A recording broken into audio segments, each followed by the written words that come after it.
all, I'd like to thank Abed and his colleagues for the very kind invitation. I met with Despott from the Royal Free in London and UCL, and I've got my dear friend and colleague with me, Alberto Murino, who you've heard the lecture of. So this is a beautiful demonstration of what Alberto was talking about, sight, our technique that I developed in 2015 and we first described in 2017.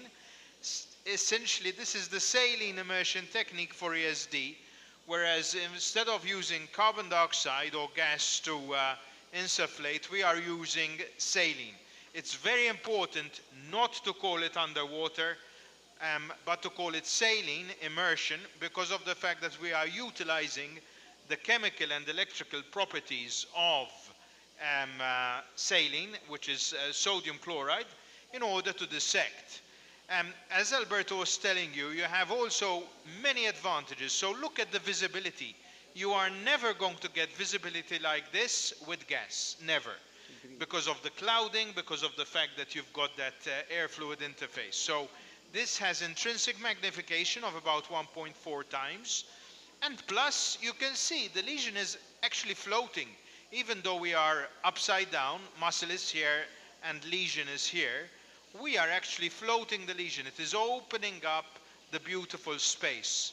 And plus, we don't have to inject too much fluid into the submucosal space because the submucosa drinks the saline. So anyway, this is a nasojejunal tube which we wrap around the scope like a snake. As you know, the symbol of medicine is the staff of Asclepius. And we created a snake that runs around the scope using a nasojejunal tube. It was the idea of Dr. Yoshi Hayashi from Jichi Medical University, but then we further developed it with him, Alberto and I, and we've even published this. And this type of tubing allows for intrinsic drainage, that we drain off the saline, and by doing so, we are very able to have an environment that is almost homeostatic. So even if I put 100 mils of saline in, only 50 is going to stay in the patient because the rest of it is getting sucked out. And in fact, my dear nurses, Cheryl, Bliss, and Francis are actually looking at the balance to tell me, Ed, you've got only 500 mils in the patient, not more. And that, if we're doing it under conscious sedation, translates into comfort. So now, as Alberto was telling you earlier on in his beautiful lecture, we are using the pocket creation method of ESD. It's slightly wider than the standard pocket because in saline, you're not worried that the fluid will leak out because it leaks out into saline. So it's not going to lose its effect of submucosal lift. And you can see that this lesion, we're making excellent progress here. This time round, I'm using the latest generation Fujifilm 7000 series processor, along with a 700 scope. In this case, we're using the 780 CR. And this has very high definition because if there's something that Fujifilm are very good at, it is the definition of the images, okay? The latest generation, which is coming out in April at ESG Days, is even better. The latest, super latest generation is the 8000 series, and this has a CMOS ultra high 4K definition chip, which can also apply very special imaging, which is called amber red color imaging, ACI, which is designed for ESD. It will show you the different layers very beautifully. So it reduces the risk of muscle injury, it reduces the risk of injury to vessels, and like so, we do a safer ESD. Now, I'm breaking the rule of going all Fuji by going with the hybrid knife flex. So this is the latest generation knife from ERBE, ERBE magazine, and from Tübingen in Germany.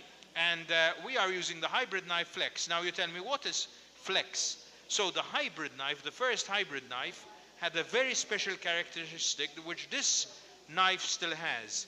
The jet that you can see on the platform here, and the hybrid knife flex is designed to be slimmer slimmer, and also still carries the power of a jet. So when I inject through the knife, watch me inject through the knife, this lifts as if it's got a jack of a car. It lifts tremendously because the technology is proprietary and it has a jet. It's like a reverse Dyson, meaning instead of using a jet to suck like the vacuum cleaners from Dyson, it uses it to lift. And it has the same diameter as the beautiful Fujifilm flush knife, which is my usual preferred knife, but in this case I wanted to show you the beauty of the actual jet. And you can see that we are cutting very nicely. Alberto, I've hogged the mic. Please take over and tell the audience what you think about this lesion, how you think the technique should proceed, etc. So, going a bit backwards, we have a 67 years old man with essential hypertension, and the lesion was Paris 01S, Yeah. pit pattern 4, Kudo, and JNet 2A. Thank you, Al, for going back to it, yes. That's okay. And it's on a fold. The lesion is around 2-3 centimeter. Well, actually, around 3 centimeter. But one of the reasons why we did it by ESD is because it's on a fold. It's like a clamshell, as we often define this lesion. Yeah. So there is an increased risk of incomplete resection and a slightly increased risk of deeper involvement of the deep submucosal layer. So I think, and you know, I mean, doing this procedure in such lesion is not going to take long time. In an hour, it's usually done, and it's very safe. Al, can I jump on? Yes, what please. do you see here in terms of layers? So you can see that the muscle layer is above. Can you see the parallel lines? Yeah. And this is the submucosal space. So if I inject into here, it will become clearer. This will become so much more visible with the new ACI of Fujifilm. Yes, and everyone is, you know, in the past, they used to say, oh, muscle layer, you need to cut away from it, etc. Yes, you don't cut the muscle layer in the colon, but the muscle layer became your friend and your ally. Why is that? Why is the muscle layer your friend? Why do we tell our fellows that it's your friend? Because essentially the muscle layer gave you the direction, and you want to cut close to the muscle layer to have a better specimen and achieve higher chances of an R0 resection, vertical. Alberto, coming to this section, so we're close to the muscle like you're saying. There might be a vessel here. How would you advise me to handle it with the knife so that I won't have to open the coag grasper? Sorry? 30 seconds. Last knife. So yes, we usually treat our vessel with a knife. So we use either you use swift coag with saline immersion, continuous saline immersion, and I use soft coag 3.5. We have different views on the coag grasper. You are not a big fan of coag grasper. I tend to use it only when I have a big bleed that is not amenable with the knife, but there is also Puros type. And on this word, we give the line to another room. Thank you for coming. Come. Cause and effect is a combination of the saline going through continuously with the sweet coag. And we call it the frozen effect because the vessel becomes white, but in a way that even the branches of it become white. So it's like something being frozen. In fact, we tell our colleagues, our fellows, sing the song of Frozen, the Disney film, because that will give you enough time to coagulate effectively. Let's do it now. If you could hold the scope for me for a second to keep it stable. Push in a bit. So this is the frozen effect. Leave it for a sec. Let me go in. And we're going to freeze, with an inverted commas, these vessels by applying both saline and the swift coag. And you can see it went white and there's no bleeding. What's the advantage of using the knife, Al, for coagulation of vessels? What is the advantage for the audience? As we said before, you don't need another accessory. Grasper, you don't need another accessory, and it's more well controlled, and it's less traumatic for the patient. It saves the time for not changing accessories and decreases the procedure time. Yes, it's also quicker. And we are working on the left side is pretty much, I think we are underneath the lesion, or probably we passed it, while the right side is still to be open. So we are opening, as you can see, the pocket mostly now on the right side. And then what are we going to do afterwards? What is the strategy? So what I'll do afterwards is I'll make an oral incision, which is slightly different from the original pocket creation method. It's the bridge formation variant of the pocket creation method. And then subsequently, once I make an oral incision, I will open the gravity side first and then anti-gravity side, as per Yamamoto's original description. But with saline, is it really relevant, the gravity side or anti-gravity side, Al? No, it's not. Why? Because saline make the gravity disappear. Exactly. So you're negating gravity all the time. So this is why it is so beautiful. And when you have people like Cheryl, Bliss, and Francis in the room who are counting how much saline has gone in and out, it's a dream for the patient and for us, no? Yes, yes. It's very safe. And as we were saying before, it can be done with conscious sedation. Indeed. Like this. That's what we're saying, Alberto and I. Why the hell are they doing EMR? Because EMR gives the problem of giving the lesion in pieces to the histopathologist. So, number one, it is less histopathologically accurate. Number two, you have a higher risk of recurrence with EMR, piecemeal EMR. And number three, the argument that Michael Burr comes up with about safety and that, you know, if you apply soft tip coagulation to the border, you're fine.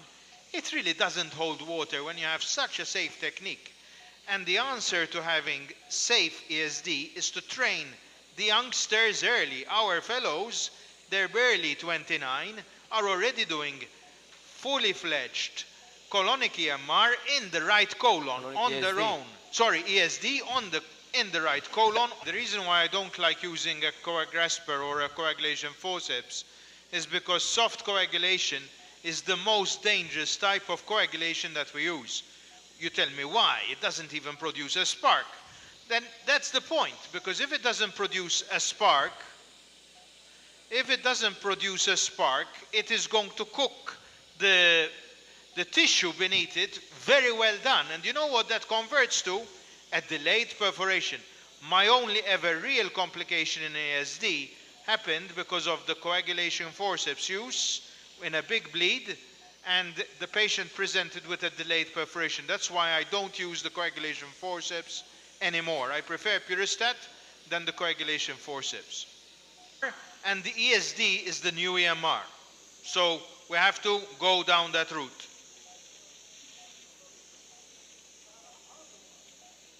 It's the future. In 20 years' time, they will laugh at us because we're using piecemeal EMR, because it is oncologically crazy to remove something piecemeal. Oncologically crazy. You don't go to your dermatologist or your surgeon and tell him, please remove this mole in many pieces because I like the shape. No, they will remove it in one piece with a margin, no? And we have to be respectful of every lesion, because these may have hidden neoplasia, especially in the sigmoid colon, like this one. You see? So what we had to do is stabilize the position with a clip and band, as you can see. All right, and now in this very awkward angle, we are trying to find a stable position to be able to cut the final isthmus, which is this bit here. But even to cut the final isthmus, it is extremely awkward because it just flops and flings. The patient is anesthetized, so a change in the position is going to be awkward, but it's done. No need anymore. Can I have a grasping forceps, please? So I'll show you the dissection. Take the knife, please. So I'll show you the dissection now. So the defect rather. Very awkward place. Very, very awkward place. to get to it, you have to memorize it, you know.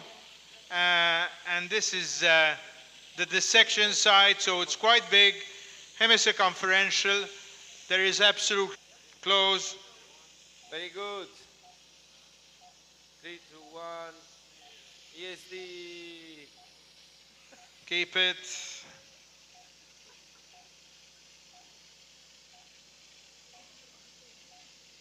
Not big, but There we go. annoying. Well done. Open, close.